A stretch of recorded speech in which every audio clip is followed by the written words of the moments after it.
자, 여러분 안녕하세요. 자, 오늘은 지난 시간에 뒤를 이어서 이제는 한국과 일본의 고대 국가의 발전과 관련된 내용에 대해서 수업을 진행을 하도록 하겠습니다. 여러분 교과서는 62페이지, 그 다음에 프린트는 9페이지에 해당됩니다. 자, 지금부터 한번 살펴보도록 할게요. 자, 지금까지 우리는 여러분들 중국에서 이제 주로 동아시아 지역의 주요 부분이라 볼 수 있었던 중국과 관련된 내용에 대해서 수업을 많이 했었어요. 하지만은 실제로 이 상황을 본다고 한다면 그 오른쪽에는 또 다른 중국과는 또 다른 그런 독특한 문화의 색채를 갖고 있는 그런 지역이 있었었죠. 거기가 바로 어디냐? 바로 한국과 그 다음에 일본 지역과 관련된 부분입니다. 일단은 선생님이 수업을 하면서 한국사에 대해서 언급을 하진 않았던 것은 아닙니다. 아주 일부씩 언급을 한 적이 있었었죠. 처음에 이제 우리나라는 이제 단군 왕님께서 나라를 처음 만드셨죠. 근데 그 단군 왕검이 언제부터 계셨는지 우리는 잘 모르겠으나 어쨌든 간에 중국 역사서에 기록된 거에 입각해서 본다고 한다면 기본적으로 고조선이 멸망했을 때 우리나라 최초의 국가는 고조선인데 이 고조선이 멸망했을 때 기록이 좀 잘 남아있는 상태입니다. 당시에 이 고조선은 현재 우리가 알고 있듯이 최초의 국가로서 인정이 됐던 그런 나라로 그 지역을 대략적으로 한번 살펴본다고 한다면 아마도 이 정도의 위치에 있지 않았을까 하고 생각이 되어져요. 이때 당시에 여기서 고조선이 있었다 볼 수 있겠죠. 자, 그렇지만 여러분들 알다시피 중간에 이제 기원전 108년에 고조선이 멸망을 당합니다. 즉 한나라의 흉노족을 내쫓기 위해서 바로 한나라의 한무제가 군대를 이끌고서 흉노족을 공격하는 과정 중에서 협조를 하지 않았었던 고조선을 공격을 하게 되면서 그것의 결과 바로 이 고조선은 멸망의 비운을 맞이를 하게 됩니다. 실제로 이때 당시 한나라는 고조선을 멸망시킨 다음에 그 다음에 고조선의 옛 땅에다가 4개의 군현을 설치했다고 하는 기록이 남아있기는 해요. 근데 이제 문제가 뭐가 있냐면 그 위치는 우리가 정확하게 알 수가 없습니다. 왜냐하면 실제적으로 고조선의 수도를 함락시켰을진 몰라도 고조선의 모든 영역들을 이때 당시에 한나라가 다 장악할 수 있는 상황은 아니었단 말이죠. 때문에 이때 당시에 이 고조선은 아마도 일부 핵심적인 지역에 해당됐었던 아마도 이때 당시 고조선의 수도가 바로 지금 현재 북한의 수도였던 어디겠습니까? 바로 평양이겠죠. 이 평양을 지역으로 해가지고서 이제 중심으로 해가지고서 이 한나라가 영역을 차지했다고 생각이 되어집니다.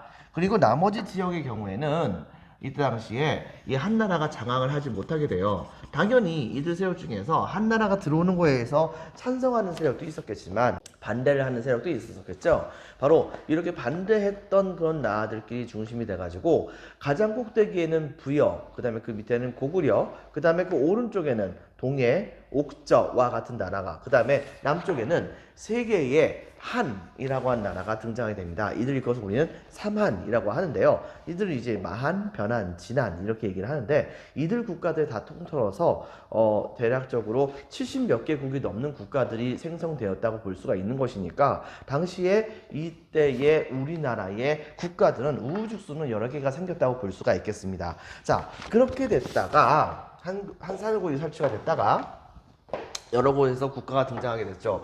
그것들을 최종적으로 이제 통합을 하는 과정 중에서 우리가 알고 있는 고구려, 그 다음에 백제, 그 다음에 신라라는 나라가 등장하게 됩니다. 물론 이제 남쪽에 변한이라고 하는 건 지역이 바로 가야라고 하는 나라를 만들긴 했었었는데 이 가야가 나중에 이 신라의 합병이 되게 되면서 그러면서 이 국가들은 전부 다 세 개의 강력한 중앙집권 국가를 구성하는 고대의 우리나라의 삼국시대의 국가로서 성장을 해나갔다 볼 수 있겠습니다.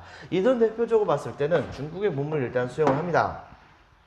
특징이 바로 그거예요. 중국의 문물을 수용을 해가지고서 바로 국가의 발전을 나름대로 도모하려고 되게 많이 노력을 하게 됩니다. 두 번째는 바로 뭐가 있었냐면 중앙집권 국가로 성장을 해 나가는 것이죠. 즉 모든 정복전쟁이라든가 아니면은 국가적인 여러 가지 개혁이라든가 사업 같은 걸 벌일 때는 항상 카리스마가 있는 왕이 앞장서 가지고서 이들을 이끌어 나가는 모습을 보여줬던 것이에요. 그렇게 하려고 하다 보면 당연히 누구의 권한이 강해야겠습니까? 바로 왕의 권한이 강해야겠죠. 그래서 중앙의 권력을 집중하는 그런 형태로 국가들이 조성되는 모습이 보여지게 됩니다. 그 다음에 또 한 가지는 바로 일본의 문물을 전파를 해주는 모습을 보여줬던 것이죠. 이때 당시에 일본의 경우에는 상대적으로 봤을 때 그 힘이 굉장히 좀 약했다고 볼 수가 있었던 상황이었거든요. 문물 발전이 좀 늦었다고 볼 수 있었었는데 바로 그들이 한 단계 발전해 나가는 모습을 보여줄 수 있도록 이때 당시에 고구려, 백제, 신라와 같은 나라들이 이들을 많이 지원을 해줬다고 우리가 찾아볼 수가 있는 것이겠습니다. 자, 그렇게 했다가 바로 여러분들 알다시피 바로 신라란 나라가 등장합니다. 이 신라라고 한 나라가 이때 당시에 당나라의 도움을 받아서 최종적으로는 처음에는 백제를, 그 다음에는 고구려를 차례대로 멸망을 시킵니다. 근데 이제 문제는 뭐가 있었냐면 멸망을 시켰었는데 근데 그 맨 마지막에 당나라가 신라를 바로 당나라의 작은 지방 정권으로 만들려고 하는 책동까지 벌이기도 했었어요. 자, 이렇게 되자 이때 당시에 신라는 나름대로 이들과 싸움을 벌이기 위해서 멸망했었던 고구려 유민들과 그 다음에 멸망했었던 백제 유민들과 전부 다 손을 잡아가지고서 이들과 싸움을 벌이게 됐었죠. 그것의 결과 바로 육지와 바다에서의 싸움에서 최종적으로 승리를 거두게 되면서 이때 당시에 신라는 이제 삼국을 통일하는 위협을 달성하게 됩니다. 그 위치는 기껏 해봤자 대동강이라고 하는 강이 있는데요. 이 대동강 이남 지역에 대해서만 신라가 차지를 하게 되는 모습을 보여줬었어요.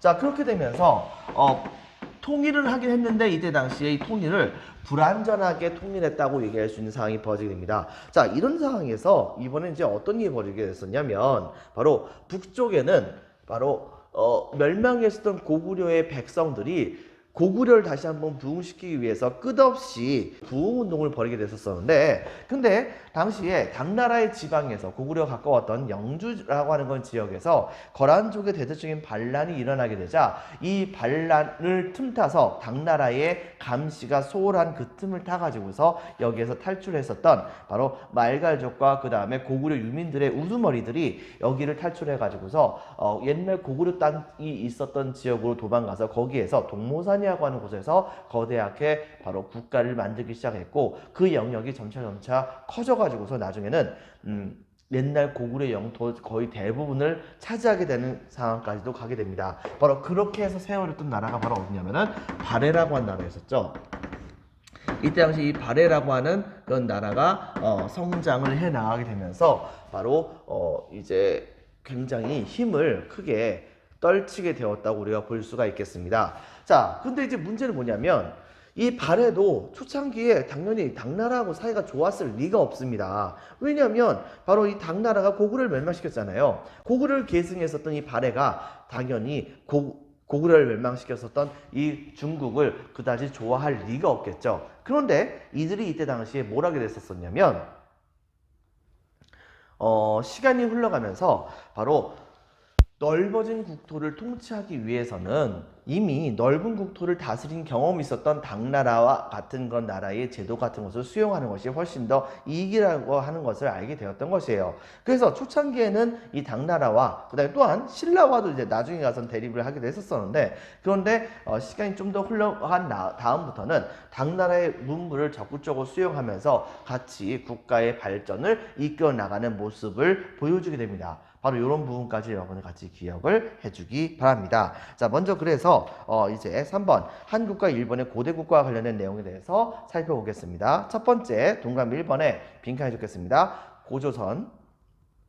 동그라미 1번 최초의 국가. 자, 한무제의 침공으로 멸망. 동그라미 2번. 동그라미 3번 이후 이 지역에서 여러 나라가 성장하게 됩니다. 동그라미 3번 삼국시대.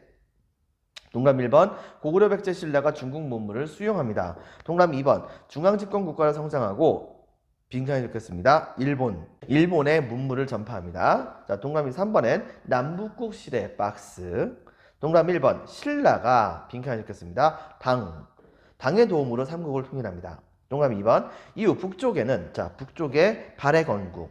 그리고 초기에는 이 두 개의 나라 둘 다 마찬가지죠. 바로 초기에는 당과 대립했으나 이후 당의 문물을 수용하면서 발전하게 되었다라고 하는 것을 여러분들이 기억을 해주기 바랍니다. 먼저 근데 여러분들 이 한국의 고대사를 중심으로 해가지고 선생님 시험 문제 내지는 않을 겁니다. 왜냐하면 3학년 때 가가지고서 한국사를 아주 심도 있게 배우게 되는데 굳이 여기서 이 한국사 시험 문제 선생님이 굳이 낼 필요가 없겠죠.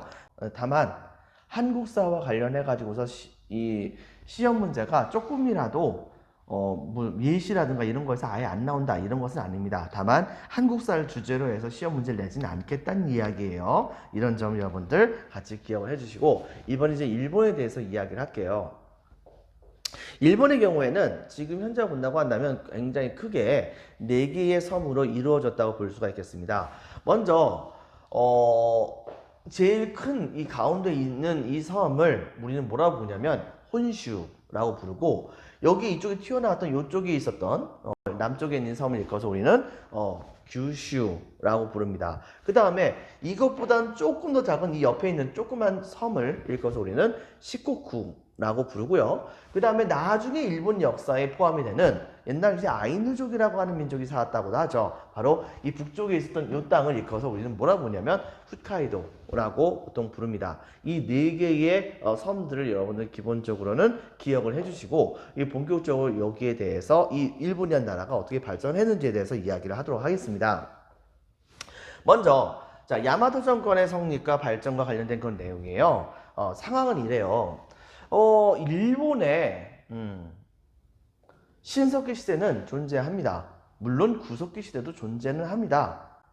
물론 중간에 이 일본인들이 세계 최초 뭐 이런 걸 너무 좋아해 가지고서 나중에는 구석기 유물 자체를 굉장히 좀 사기를 쳐 가지고서 그래서 발견하는 것 같은 그런 잘못된 행동을 하기도 했었지만 어쨌든 그럼에도 불구하고 일본도 아주 먼 옛날에는 일본과 육지가 같이 연결되어 있었던 그런 시대가 있었기 때문에 구석기인들도 당연히 거기까지 갔을 것이라고 우리는 추측을 해볼 수가 있습니다. 이제 그러다가 이들이 이제 신석기 시대쯤 되게 됐을 때 지금부터 약 10,000년 전쯤에 전 세계에서 해수면이 올라오기 시작을 합니다. 이른바 간빙기의 시대가 올라오게 됐던 것이죠. 그러면서 점차 해수면이 올라오게 되면서 육지와 연결되었던 지역이 전부 다 끊기게 됐고 그리고서 일본에 있었던 사람들은 아예 거기에 아예 정착을 하게 되는 모습을 보여주게 됩니다. 물론 일본은 배 타고 일본까지 오는 경우도 있었지만요. 그러면서 이때 당시에 이 지역에 있던 사람들은 기본적으로 석기의 모양을 좀 더 새롭게 바꾸는 모습을 보여주게 됩니다. 바로 그러한 석기 시대를 일컬어서 우리는 뭐라고 부르냐면 신석기 시대라고 얘기하죠. 우리 이미 신석기 시대 때 배웠습니다. 그런데 이 시대의 가장 큰 특징 중에 하나는 곡식이라든가 식량 같은 것을 저장할 수 있는 무언가를 만듭니다. 그게 뭘까요? 기억날까요, 여러분들? 바로 최초로 토기를 만든다는 거 있어요. 근데 우리나라의 경우에는 빗살무늬 토기가 되게 유명한데 일본의 경우에는 되게 모양이 독특한 그런 형태의 조몬토기라고 하는 토기를 이때 당시에 사용하게 됩니다. 교과서에는 이 조몬토기가 나오진 않았는데 여러분 인터넷에서 한번 봐봐요. 이거 굉장히 좀 생각보다 모양이 되게 독특하게 보일 것입니다. 이것은 아무래도 이제 그 새끼줄로 문양을 만들었다고 얘기를 해요. 그게 되게 좀 멋져 보이긴 하는데 어쨌든 바로 그런 형태의 이 조몬토기라고 하는 토기와 그 다음에 신석기 시대니까 당연히 석기가 뗀석기가 아닌 간석기를 사용했었겠죠. 근데 일단은 이것까지 하는 과정 중에서 이 일본은 외부하고는 바로 이 바다를 통해 가지고서 교류할 수 있는 방법이 잘 몰랐었기 때문에 잘 교류를 못해요. 그래가지고서 여기에서 계속해서 고립된 모습을 보여주기도 했었습니다. 자, 그러다가 어떤 일이 벌어지게 됐었냐면 당시에 외부 지역에 있던 그런 사람들이 이제 새로운 개척지를 찾는 과정 중에서 배를 타고 가다가 일본까지 발견을 하게 된 겁니다.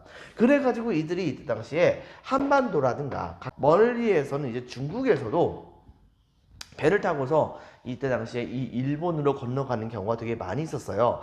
자, 이렇게 되는 과정 중에서 바로 이 한반도와 그 다음에 바로 이 이 중국 지역에서 많이 재배가 되고 있었던 곡식, 즉 벼를 일본에 이제 전파를 시켜주게 됩니다. 그러면서 이 벼농사 기술이 일본에서 이제 정착이 되게 되면서 벼농사를 많이 지게 됐었거든요.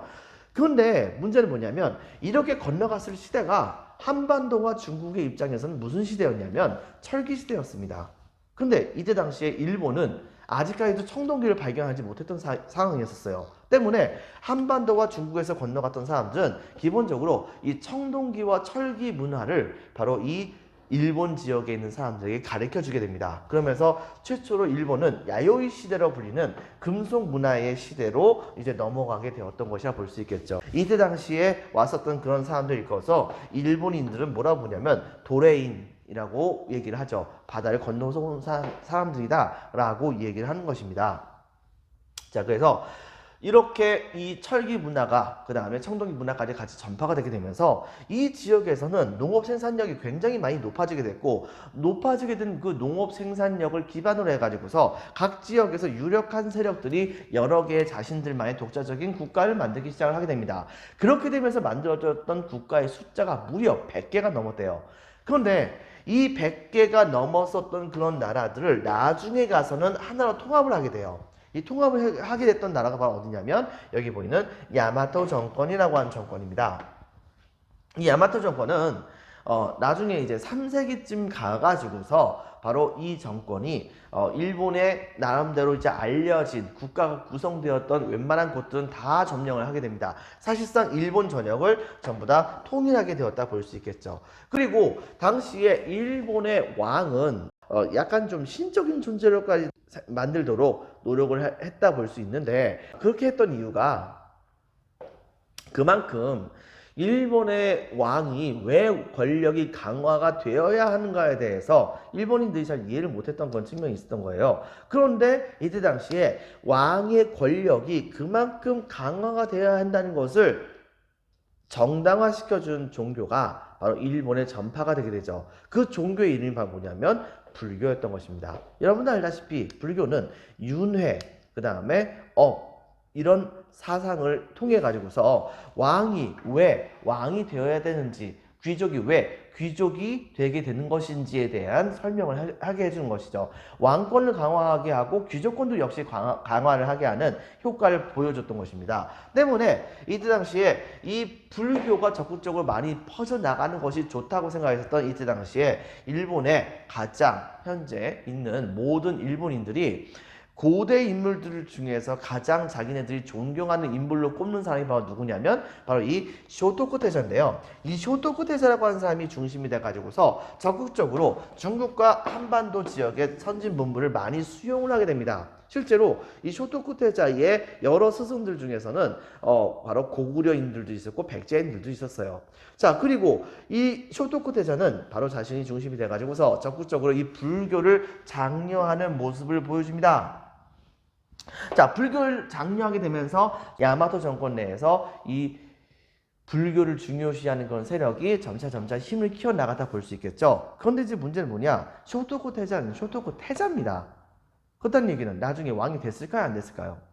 사실 왕이 되지 못합니다. 왜냐? 나중에 유력한 귀족에게 암살당하게 되거든요. 자, 이렇기 때문에 쇼토쿠 태자의 왕권을 강화시키려고 했던 의도는 결과적으로는 일단은 실패를 하긴 했었지만, 이것이 계속해서 유지가 되면서 불교 문화가 중심이 되는 그런 형태의 일본의 독특한 불교 중심의 문화인 아스카 문화라고 하는 문화가 이때 당시에 꽃을 피우게 됐었죠. 그리고 이 문화가 결정체를 남기면서 더더욱 발전했었던 대대적인 개혁이 있습니다. 이 개혁을 일컬어서 우리는 뭐라고 보냐면 다이카게신이라고 얘기해요.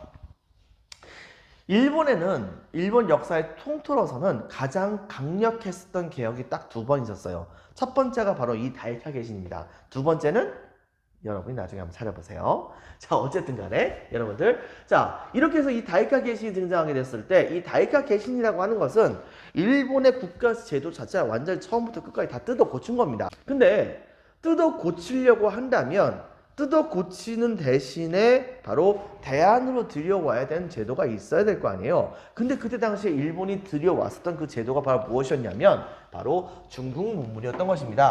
대표적으로 이 시대가 중국의 당나라 시대였었거든요. 그러다 보니까 당나라가 넓은 영토를 통치하는 방식이 그러면서도 황제의 권한이 굉장히 강화되었었다라고 하는 그런 방식이 일본의 왕의 입장에서 봤을 때는 굉장히 마음에 들었던 것이라 볼 수 있겠죠. 자, 그래가지고서 이때 당시에 그는 국가를 제대로 통치하기 위해서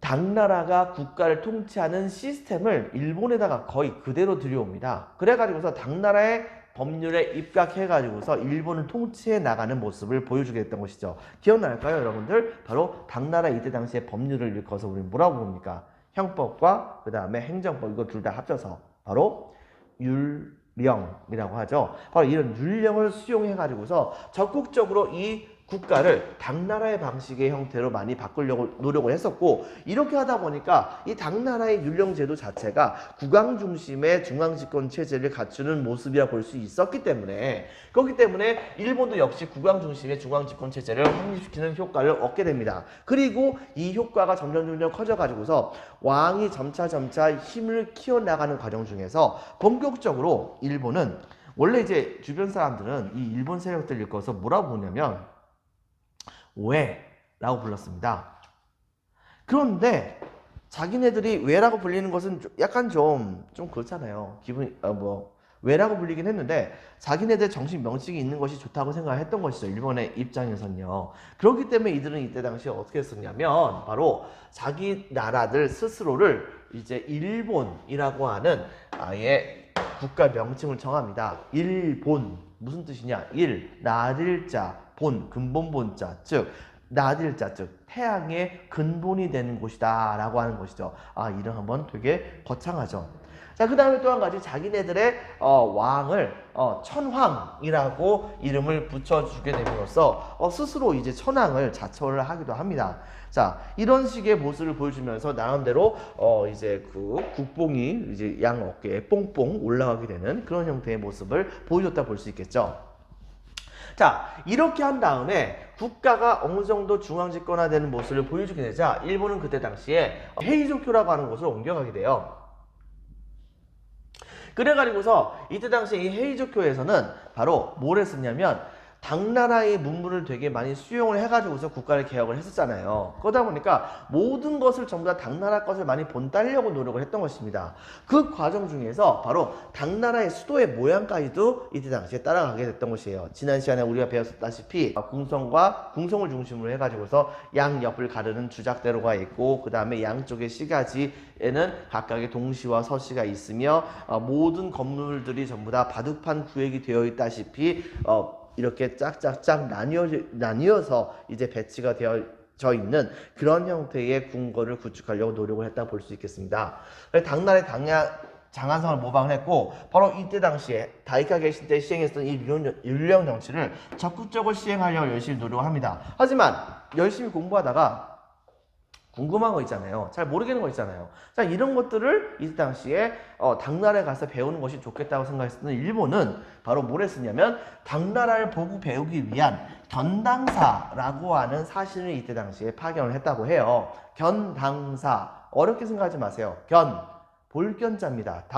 당을 본다는 얘기입니다. 즉 당을 보러 사신을 보낸다, 이 뜻이에요. 견당사, 이것을 여러분 같이 기억해 주기 바랍니다. 자, 그리고 이 일이 있은 이후에도 신라와 그 다음에 발해와도 이때 당시에 사신을 많이 주고받게 됩니다. 그렇게 되면서 신라와 발해 간의 사이에서도 많은 교류를 이뤄나가는 모습을 보여주기도 했었죠. 근데 이제 문제는 뭐가 있었냐면 시간이 흘러가면서 그러면서 이 귀족 세력들이 처음에는 왕실이 주도됐던 개혁에 적극적으로 동참했었지만 어느 정도 그 개혁이 궤도 이상으로 올라오게 되자 바로 자기네들의 힘을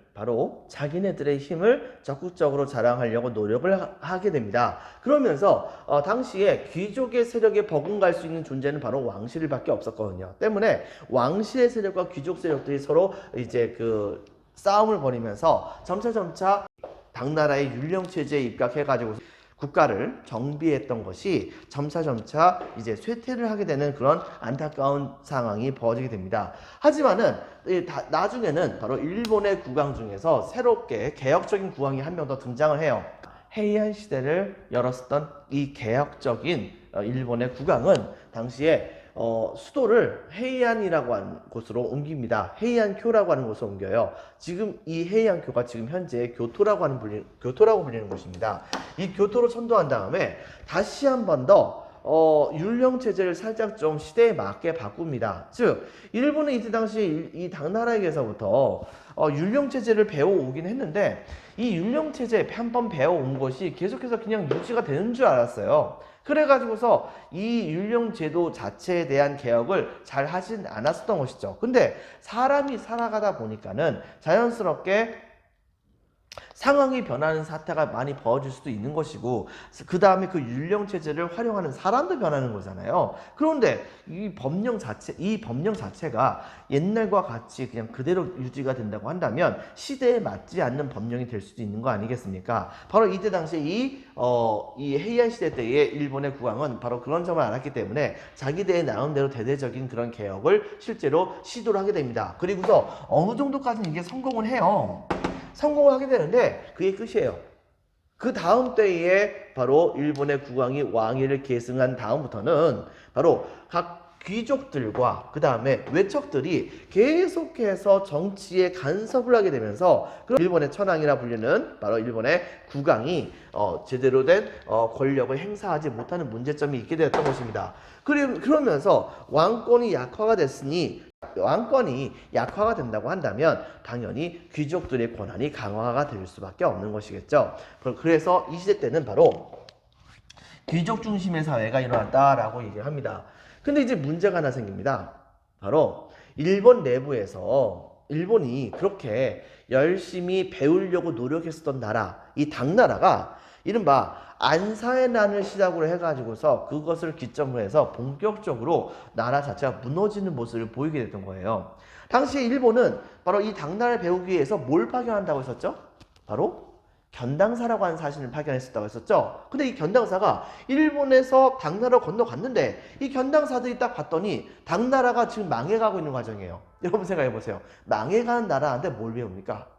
이러다 보니까는 당나라가 점차 쇠퇴하네. 우리 진짜 배울 것이 하나도 없네. 그러니까 그렇다고 한다면 이제부터 굳이 막대한 비용을 들여서까지 이 당나라로 건너갈 필요가 있겠는가라고 생각을 해가지고서 당시에 일본인들은 견당사를 중단하는 모습을 보여주게 됩니다. 자, 견당사를 중단하게 되니까 더 이상 다른 나라의 문물을 배울 필요가 없겠죠. 그렇다고 한다면 남아있는 것은 뭡니까? 바로 일본 고유의 문화라 볼 수 있겠죠. 때문에 일본 고유의 문화가 이때부터 본격적으로 발달을 하게 돼요. 이때가 8세기 말인데 이때는 아마도 우리나라 따지면은 통일신라 시대 혹은 남북국 시대라고 얘기하는 그런 시대라 볼 수 있을 것입니다. 자, 일본 고유의 문화가 발달하게 됐고 이때에는 바로 사실 여러분들 혹시 일본어를 배우는 학생들은 알지 모르겠는데 일본어는 처음 부분만 좀 알면은 바로 일본어의 경우에는 우리나라 사람들이 일본어 배우기 약간 좀 쉽습니다. 고급으로 올라가면 좀 많이 어려운 것은 맞는데 초급 단계에서는 일본어는 생각보다 좀 쉽다고 해요. 그게 왜 그러냐면 일본어의 어순이 우리나라의 어순하고 좀 비슷하답니다. 그런데 한자의 경우에는 우리나라의 어순하고 완전 달라요. 즉 한자의 경우에는 바로 주로 한문의 경우에는 바로 영어와 약간 좀 비슷한 그런 형태를 띱니다. 어순이요. 단어의 배치가 영어하고 비슷한 그런 모습을 띠는 겁니다. 일본의 입장에서도 이 한자가 너무 어려웠던 거예요. 그렇기 때문에 일본인들도 바로 이 한자를 어떤 식으로 이렇게 수용을 할까 가지고서 굉장히 고민이 많았던 것인데 당장은 가장 잘 나갔던 나라가 중국이다 보니까 중국의 문물을 열심히 수용하는 과정 중에서 한자를 알 수밖에 없는 문제점이 있었던 것이죠. 하지만 이제 중국의 것을 굳이 많이 배우지 않는 상태에서 일본의 지식인들은 당시에 이 자신들만의 문자를 통해 가지고서 바로 좀 아무래도 자기네 나라의 문화와 어울리지 않는 한자를 계속해서 공부하는 것보다는 자기네 방식으로 어순을 맞춰가지고서 말을 할 수 있는 그런 새로운 글자가 만들어지기를 원했던 것입니다. 그래가지고서 그들이 이때 당시에 새롭게 만들었었던 문자가 바로 이 가나 문자라고 하는 문자예요.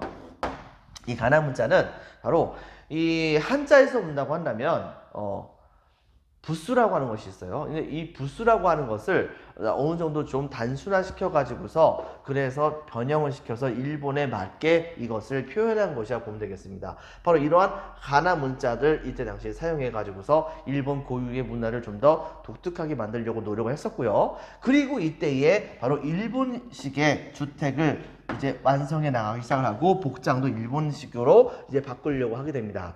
자, 또 한 가지. 일본에는 바로 불교가 전파됐다고 얘기했었죠. 이미 아스카 시대 때부터. 하지만 일본에는 말이죠.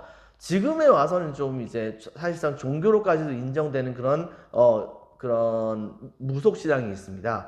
이것을 뭐라고 부르냐면 일본의 신도라고 불리는 무속신앙이 있어요.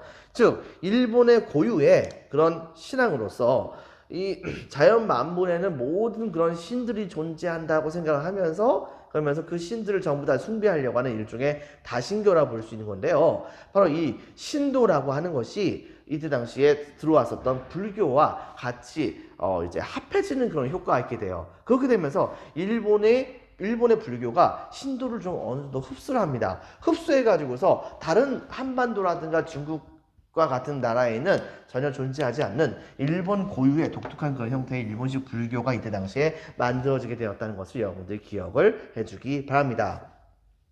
자, 이제 말기에 대해서 이야기를 할게요. 말기에서는 어떤 일이 벌어졌었냐? 시간이 흘러가면서 여기서 선생님이 얘기했었죠. 왕권이 점차 약화가 됐다고, 귀족이 중심이 됐던 사회였다고. 그렇다고 한다면 귀족은 당연히 이제 사회의 지도층이니까 사치 같은 것도 많이 부릴 거 아닙니까? 그렇다고 한다면 그런 사치 같은 것을 부리기 위한 재원이 도대체 뭘까요? 그것은 바로 무엇이냐?